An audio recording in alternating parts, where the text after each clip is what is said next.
I lost my best friend at the age of 17. He was murdered in front of the rec center I go to every day, I volunteer at. And I had my first baby at 17, right? So I was a teenage parent, and all of my friends were smoking weed, drinking liquor, and I was having sex, right? So I was utilizing sex as a coping mechanism. It's a very thin line between lust and love, and I always straddled it. And I thought that having multiple women was love. I thought that that was it, because in the projects, then was all our OGs. Like, they had all the women, all the money, all the cars. But as I got older, like, that ain't it. Who's ready for some Girl Talk? Welcome to Girl Talk. I'm Nicole D. Miller, author, blogger, speaker, hybrid book publisher, and your host. At Girl Talk, we are a safe space for female leaders to engage in healing and edifying conversation. This is your Me Too empathetic corner, where we have authentic and transformative dialogue designed to uplift and connect high-achieving women like you. Are you looking for a safe space to cultivate sisterhood with other like-minded female bosses? Leave your cape at the door and join the conversation. Hi guys, and welcome back to part 2 of Something for the Fellas. In this upcoming episode, you will hear from Jumar Newell of Launch Arts Media, Brandon Gates of The Pull-Up Experience, Lawrence D. Adams of the Thinking Class Podcast, Stephen D. Jackson of Alienized Photos, and Walt Patton of Ghetto Therapy. You can catch their contact info in the show notes, along with our sponsors, The Land, Literary Cleveland, Ghetto Therapy, and N.D. Miller Publishing. These men will continue the conversation for our very first all-male panel discussion here at Girl Talk. If for some strange reason you missed the first episode, make sure you run it back. Last time, we left off with the men pouring out their hearts and sharing on their life experiences pertaining to the very topics we've discussed over the last 3 years at Girl Talk. In part 2, we'll hear them kick it off on the topic of Black love.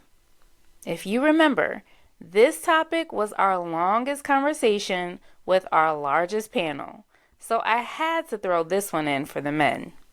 It's definitely going to be a good one. Now, grab your favorite beverage, sit back, relax, and join the conversation. We're human. We're human, and we have a lot of facets to ourselves. So I just thank you guys for just sharing those stories, for being vulnerable, and tapping into the safe space.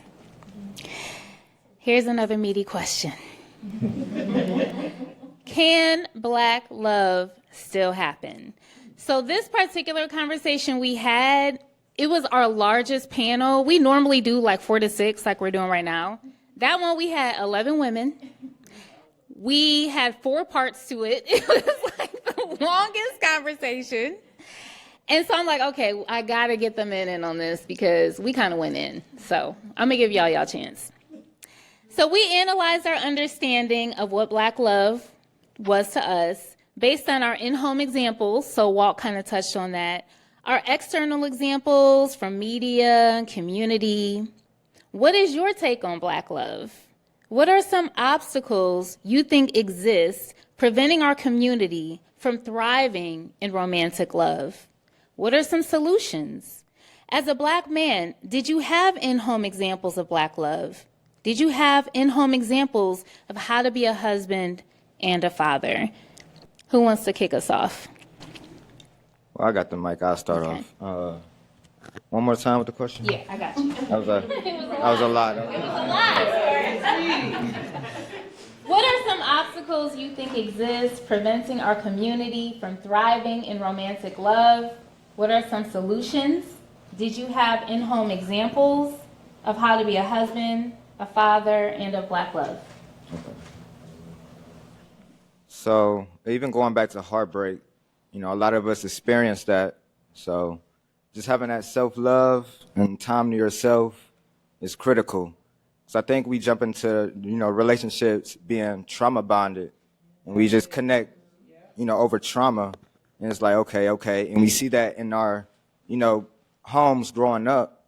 Sometimes it's not the best. Like, my mother and father wasn't together, so I just had my mother's experience, not my father's. So, and that's why I step, in the father role with my daughters and being active and present, because my father wasn't there. So I wanted to break that, because otherwise the cycle will continue.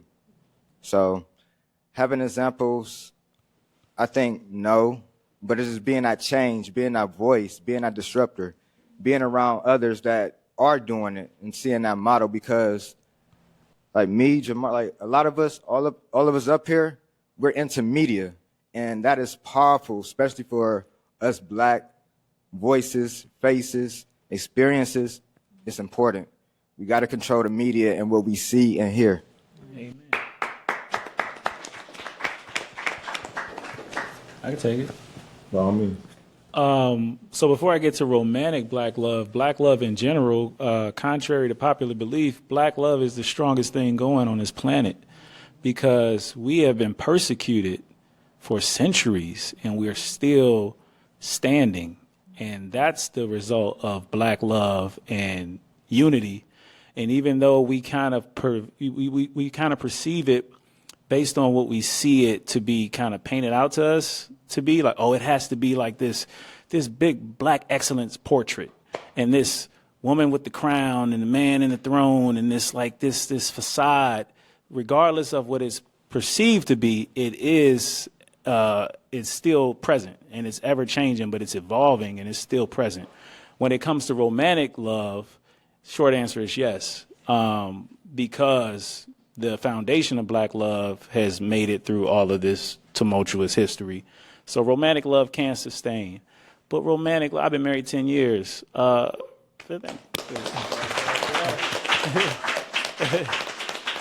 I always use the term, what's the best way to put it? I guess I just kind of have a philosophy about it. Listen, when you marry someone, you become family. I get mad at my parents. My mother's no longer here, but I get mad at my parents, right? The people I come from. I get mad at my brothers, my sisters. Why? Because I'm intimate with this person, can I not have ups and downs with this individual? Like, it's very realistic to have a waning romantic relationship. But I think the true form of romanticism is the good, the bad, and the ugly. Like, if you see an old Gothic building that's run down, it's the romantic period. Like, that's what it's called, to see something in the gloom, to see beauty in the gloom. So with that said, that's romantic. To have, if you ever seen Love Jones, which is one of the best movies ever made about black love and how it spurs and it evolves and it has its downside and then it comes back up. It's that is the essence of what romantic means. It's not all sunshine and rainbows. So yes, the answer is yes. Black love can sustain. And I grew up with a strong patriarchal influence, but it was because the men in my family stood by their children, but they weren't susceptible to making the same mistakes that all men make. My grandfather famously got left. My grandma left him with his children. And he wasn't the type of guy to leave his children. So he had to raise his children. So it's in me to always be with my children, but to see the, lovey-dovey, I didn't see that as much, But, like Steve said, you got to come through in good pockets of media. I saw Martin and Gina, you know what I'm saying? I want a relationship like that, So I know how to be. I mean, that feels good. You go with what feels good. And you go with what examples are you're seeing, whether they're in your house or whether you're, again, discerning enough to see it in other places and want to adopt that. But it is up to what's put in front of us in terms of what we observe. So, yeah, black love is going to continue. Black love, when the nuclear bomb hit, black love and they say cockroaches, those are what will survive. Yeah. This is what I'll say about black love, and I can only speak from my own experience, right? I believe that a lot of times we all have the well intentions to love wholeheartedly, right? With the purest passion. But unfortunately, the case is trauma is running deep in the black community. And too often, black men and black women are in competition about who has it worse out here. And I can't tell you how many times I've been in a relationship with a young lady and I'm telling her about my day, she told me about how worse her day was. And I'll be like, okay, all right. And I think this is something we have to talk about. And I hate, and by the way, we got to stop giving these podcasts mics talking about how black men and black women cannot be together. We can. We just got to talk about the realness of it all and get to the root of it all. And I think for us, a lot of us, we do things in spite of, right? Our parents didn't do it well, so I'm trying to do it well. But how can you do something well you don't know how to do with a mouth in front of you, right? So I think a lot of times we have the intention, we have the mindset, we don't have the mindset, we have the intentions. But we have to be real enough to say, I don't know how to communicate well. I don't know how to love, period. And I think if we can all be real ourselves, we can then say, okay, hey, this is my fault, or not my fault. These are my faults I have. These are my faults I have, and go from there, right? And I think when we can do that and stop living this facade like I have it together, I don't have it together. And as a man, and I know I'm 38, right? And I'm just now realizing that vulnerability is actually a superpower we all can have, right? And now, hey, how you doing, man? Brandon? I have anxiety. What's your name? Okay, nice to meet you. Because it's real. And I'm not going to wait until 3 months later for you to find out I have anxiety real bad, right? And I think that we listen, I have a black mother, I have 3 sisters, I have daughters, right? How could it would be remiss of me to not want to love another black woman, right? That's all I know. But the realness of it all, the realness of it all. Can we be real, y'all? Yeah. We have to do better. We have to do better. That's the honest thing about it. Because like I said, I've been talking about my own experience. I've tried countless times, all right? And I'm not going to stop trying. That's another thing about it. That's too often men, they say, well, maybe get on the other side.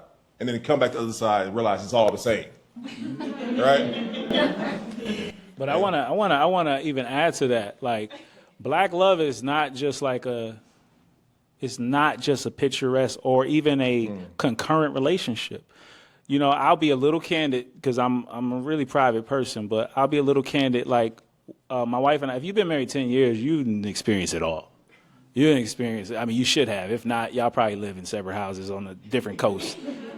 But you've experienced ups and downs. And where we're at in our relationship is, even if it's in a down situation, we'll say something like, I love you. Like, we'll say, like, because, like, at the end of the day, like I'll say stuff like, I'll never love anybody the way I love you.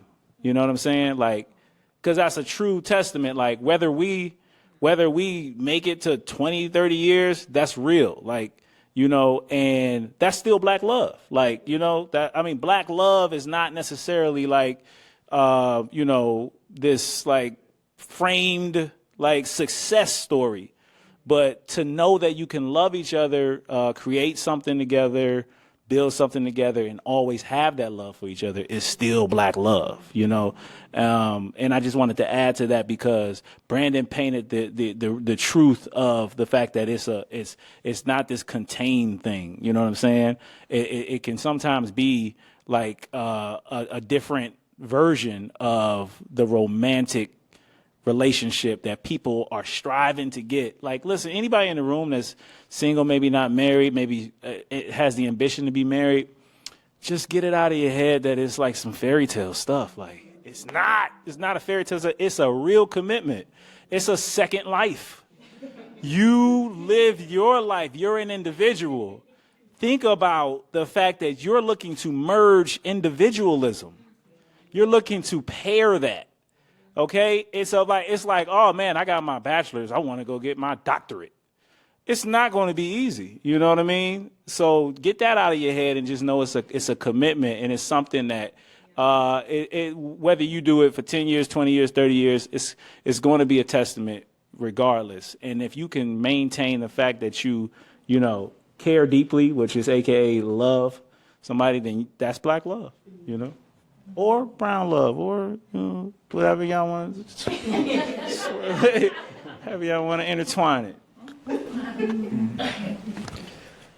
I always speak from experience. I always talk about the projects and I always talk about the ghetto because the environment really dictates our life expectancy. So our environment plays the biggest role in our physical and our mental health. Like where you live at dictates how long you're going to live. So I always speak about the ghetto. I always speak about the projects because that's my experience, right? So growing up, I always saw all the guys we call the OGs, the basketball players, the drug dealers, a lot of money, all the cars, all the women.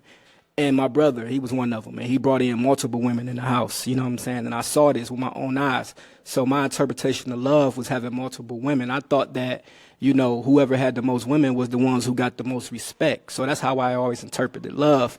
And then when I got a little older and I had these multiple women and I was taking a peer supporter class. Anybody is a peer supporter here? Anybody took peer supporter classes at the Adams board or something like that? So when I took this class, it was a study, and it was in there, and it was saying, like, the impoverished communities, because where I'm from, the projects, the central community, the average resident make less than $10,000 a year. So you can imagine the social determinants of health that come with that, right? So it said that impoverished communities had the highest rate for teenage pregnancy and also STDs, right? So people were having sex, and this is what I didn't know. We were utilizing sex as a coping mechanism. So we wasn't even really in love. We were just having sex to cope with the environment, things that we was going through. I lost my best friend at the age of 17. He was murdered in front of the rec center I go to every day. I volunteer at. And I had my first baby at 17, right? So I was a teenage parent. And all of my friends were smoking weed, drinking liquor, and I was having sex, right? So I was utilizing sex as a coping mechanism. It's a very thin line between lust and love. And I always straddled it. I never really knew what love was until I started this therapy service where we utilized like 9 different forms of therapy. And now I'm utilizing Reiki, EMDR, we're utilizing yoga, meditation. So all of these different forms of therapy has shown me what true love is, but my entire life I always straddled the line with lust and love, and I thought that having multiple women was love. I thought that was it because in the projects, then was all our OGs. Like they had all the women, all the money, all the cars. But as I got older, like, that ain't it. You know what I'm saying? And I found out that changing those different energies, you know what I'm saying? It's like sex is much deeper than just having an orgasm. You know what I'm saying? It's energies that's following you. So it's like a lot of the times that when I'm upset, she's upset, I'm upset. And I wasn't even thinking about that type of stuff until I got into this form of work. So therapy, kind of going back to the other question, because I didn't even really get the chance to talk about what was my coping mechanism now, but therapy has really changed my life, and me starting this therapy service because I needed it the most. You know what I'm saying? So that's what I can say about love. It's a real thin line between lust and love, and we got to start holding ourselves accountable. You know what I'm saying? And all I can do is hold myself accountable.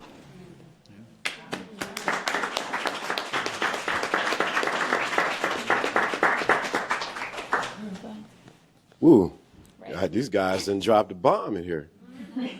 So, anything I can say about black love? I grew up with both my parents in the household, love each other. Then, things happen. They end up getting divorced. But I did see black love. I did see my father dance with my mother in the living room. I did watch, them make dinner for each other. I did see them caring for each other. But I realized that in order for there to be black love, and I think a couple of you guys hit on it, it has to be first black, I love my black self. You cannot love someone else past the degree that you don't love yourself. And I think a lot of times we want love from someone else that we have not given to ourselves. And so when I began to venture out into the thing, I'm one of the OGs.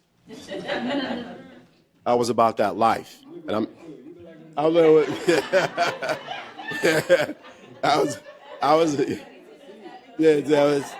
church, tabernacle. I was about that life. But at the end of the day, I realized, as you were saying that, I didn't love myself. I thought I was looking for love with every woman, and I really didn't love myself. I was on the podcast teaching the game, and I know it, but I didn't love myself.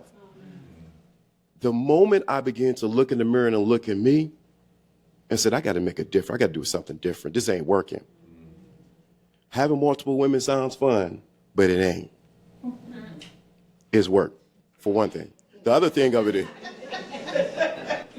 the other thing of it is, how can you really love somebody truly if you're split over here, over there, and you're not giving your love focus? The other point I wanted to make, because you guys sort of brought it up, what kind of love are we talking about? A lot of us, we think about love, somebody said romantic love. And that's, feeling love. But real love is a commitment. That means it has nothing to do with how I feel, how you look when you get up, how your breath may smell at the middle of the day. It has nothing to do with none of those things.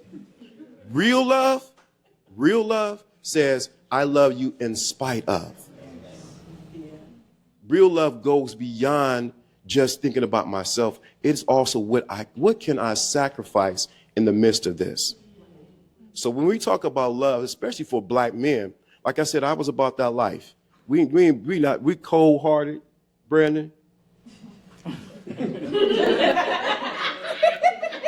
Cold-hearted. And if you sad, you just sad. Hey, I'm on the, like they used to say, they said to me, there's always another bus coming down the street. But guess what? But this the problem though. While there's another bus coming down the street, my heart ain't right. Because I'm taking pieces of me and spreading them everywhere. And I'm never fully in one with who I am. Let me stop there because I can go.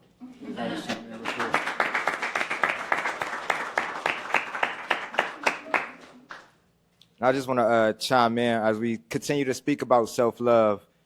You cannot love someone unless you truly love yourself. And it's ultimately the blueprint of how you want someone to love you.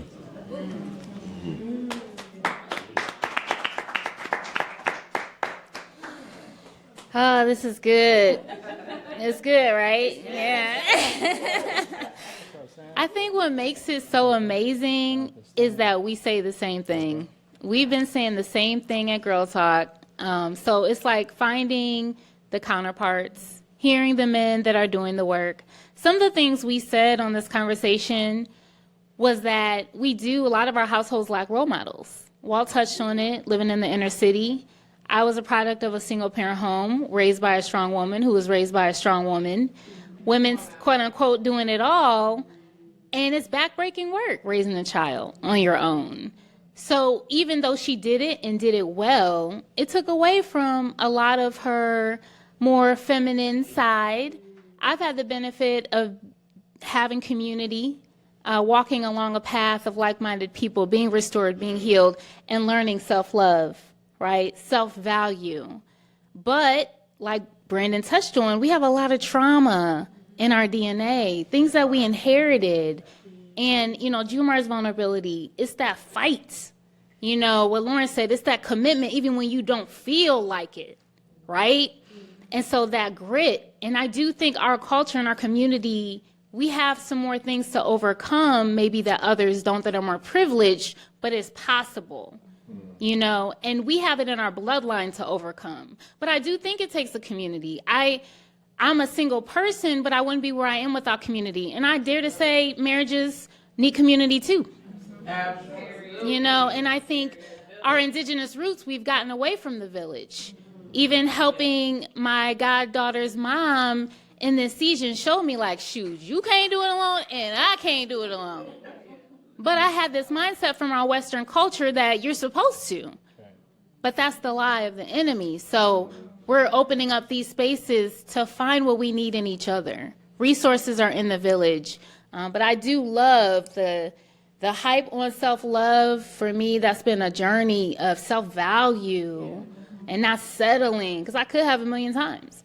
But I choose not to, because I believe there's something greater in purpose. Seeing this room confirms that. Seeing these men confirm that.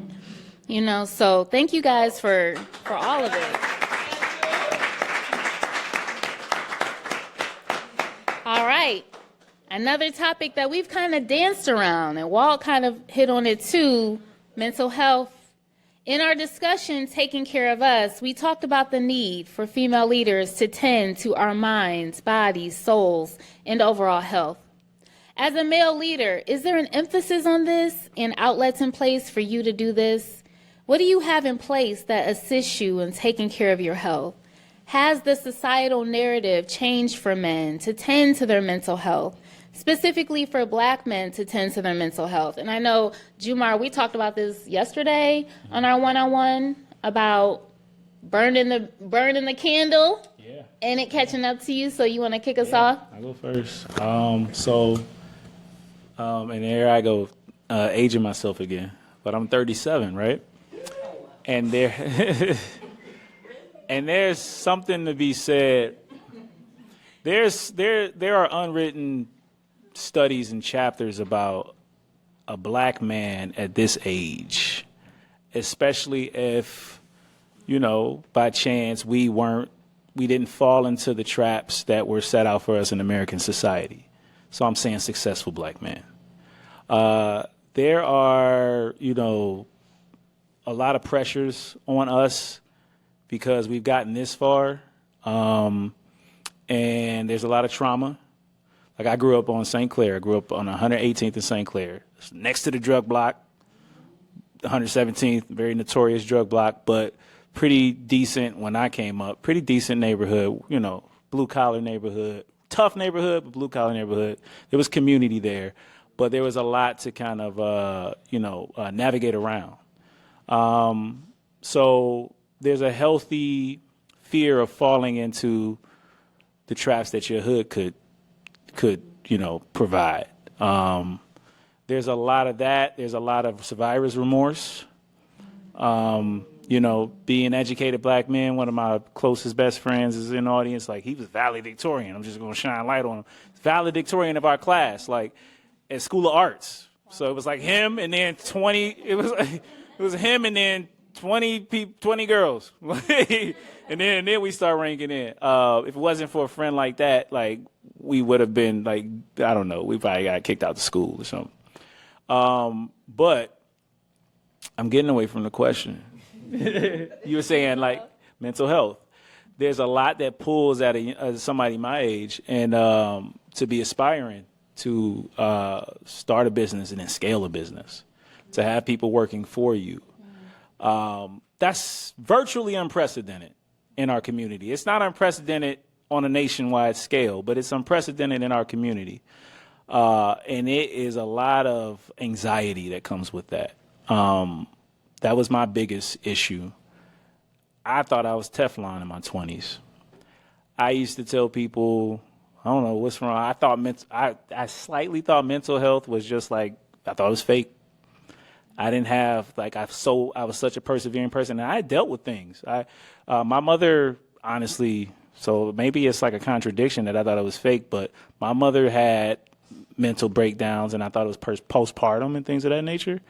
But we dealt with being displaced. We dealt with homelessness to an extent, based on, her reactions to things and not necessarily taking the aid of family. We had I dealt with poverty at a high level. I know what it's like to have the lights cut off. I know what it's like to have food scarcity. I know what it's like to find a book of food stamps and be like, bet, we up. You know what I'm saying? Like, I know what it's like, but I also persevered so much that I'm like, nothing can defeat anybody. It's like, so I was very much resilient until I wasn't, and when I wasn't resilient, it crashed hard. And anxiety plus therapy has taught me a term, anticipatory anxiety, because my mother passed in November of 2024, but her decline started about 4 years ago. Yeah. Thank you, sir. And I equate myself to a kid in the mall tugging on a security guard saying, I can't find my mother. That's where I'm at in life. But on the up end, I've always been a resilient person. So like I mentioned, catharsis and things that kind of build you back up. I'm grateful to have had her 37 years. She was 37 years old when she had me. But the mental health issue that plagues us is real and is heavy. And if we're not seen or we're not necessarily aided we can really, really fall. But it's up to us, honestly, to articulate that. And my biggest takeaway from it is people can love you to the ends of the earth, but they're going to love you in their own way. Yeah. Nobody can zip up the suit of Jamar and really, really be in me and know the 100% right things to say. They can say 75%, but everything that you've dealt with and everything that you've seen from your eyes is your story.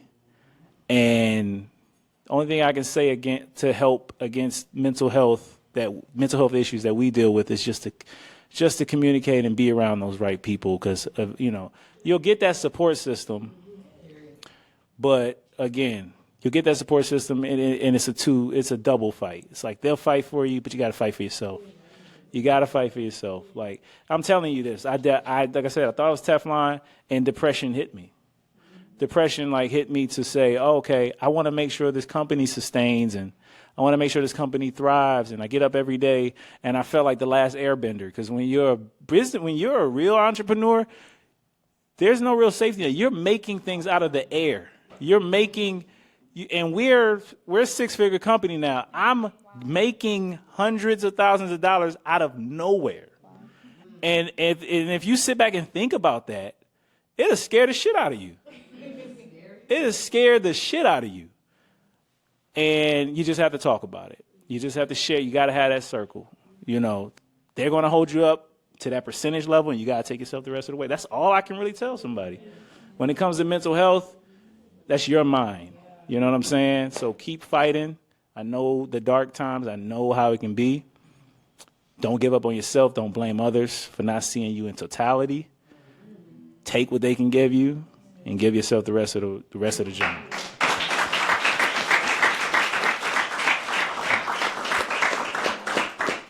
I'll talk from my own experience. I feel like myself, anybody knows me, I always joke around a lot, right? Anybody knows I'm Brandon Stilly, funny, right? But I know, and I'll say this, I think most black men, we use accomplishment and achievement accolades to hide hurt sometimes. And I know I am the poster child for that. I never forget after I won the award from the Pick a Black Honor, everybody like, how you feel, Brandon? Nothing. Mm-hmm. And everybody like, you see the follower, you see all those things, nothing. And I remember I was in the therapist's office, and she was like, so, she asked me a question, like, how do you feel about everything? I'm like, I don't feel anything. I don't get too high, I don't get too low. And I believe the standard was set at 8. My mom looked me in the eye and said, real men don't have time to cry. Yeah. And I haven't cried since. Wow. And I say that to say is that it wasn't until everyone said, like, you don't feel anything? I'm like, no, I don't feel anything. Even after divorce, I really didn't feel anything. You know what I'm saying? And it wasn't until my boy dad, he probably not even here, but whatnot, he literally said, bro, you gotta go to therapy. You gotta go to therapy. And my therapist literally told me, bro, you have what they call a survival's mindset. Long story short, I keep my mind right level. I don't keep it too high, I don't keep it too low, because I needed it to survive all the traumatic that I've been through in life. And too many black men go through that. We won't have, like we said earlier, we won't have a place to be vulnerable. We have other men we can talk to. And this is no slight towards women, but women have church. A lot of men don't go to church. They go before the Lord. A lot of men don't go before the Lord. So where do men go to? They have their accomplishments. They have their jobs. They have the things they hold pride in, thinking that's going to help them. In long haul, it doesn't. It's an empty void sometimes. So I advise any man feeling that to please seek the help out. As we close this episode, we're left with so much to reflect on. The conversation around Black love, vulnerability, and healing is one that continues to evolve. But today, we unearthed some powerful truths. We were reminded that many of our men didn't have examples of what love looks like, but they're stepping forward to rewrite the narrative. They're striving to break cycles and control the stories that define us, leaning into responsibility and change. We were also given sobering advice about the work needed for becoming one with another person. And I think as women, we need that reminder. It's inspiring to hear how Black men are reclaiming their narratives, going to therapy, and challenging the stigmas around vulnerability. We also touched on the media's impact, how representation influences us. Shout out once again to Martin and Gina, who shaped a lot of our perceptions of love. But we know real life requires something deeper. Being honest enough to admit, I don't know how to love, and open enough to confront our pain and redefine relationships, not as competition, but as collaboration. In our conversation with the women, it was touched on that the men were striving to love us, but may not have understood how. That sentiment was echoed in this conversation, and I think we women can have that same experience. We're all wired differently as individuals, so how we give and receive love can differ. Walt's story about mistaking having multiple women for love and Jumar's openness about survivor's remorse give us a poignant reminder of how trauma plays into how we express love. And Brandon's reflection on being told real men don't cry hits close to home for so many men. But this conversation is proof that change is happening. It's in the small, deliberate steps we take to undo generational patterns and lean into love with purpose and patience. We continued the discussion and how important our mental health is. Jumar stated he was resilient until he wasn't. How many of us can relate? On that note, I want to echo the sentiment that was shared. If you're feeling empty or void, seek help. We hope this episode inspires you to think deeply about love, healing, and connection. Share it with a man in your life who may need to hear it, and start the conversation. Make sure to tune in to the last and final discussion in part 3 of Something for the Fellas. And remember, I attract amazing women doing amazing things. So guess what, sis? That means you're amazing. Don't forget to subscribe, rate, and review this podcast. To continue the conversation, join our Girl Talk community by following @GirlTalkCLE on Instagram and Facebook.com/HTOHB, where you can join the Girl Talk Facebook group. You can follow me personally on Instagram @HTOHB, on Facebook.com/HTOHB, and at YouTube.com/@HTOHB. Feel free to reach out via email info@indiemillerpublishing.com. If you're a writer who wants to take the next steps into becoming a published author, you can book a one-on-one consultation at indiemiller.pub. Just let me know you heard about my publishing house through Girl Talk, and I'll give you a 50% discount on our one-on-one. If you'd like weekly inspirational nuggets, you can subscribe to my blog and monthly newsletter at NicoleDmiller.com, where you can learn more about me and my writings. Till next time.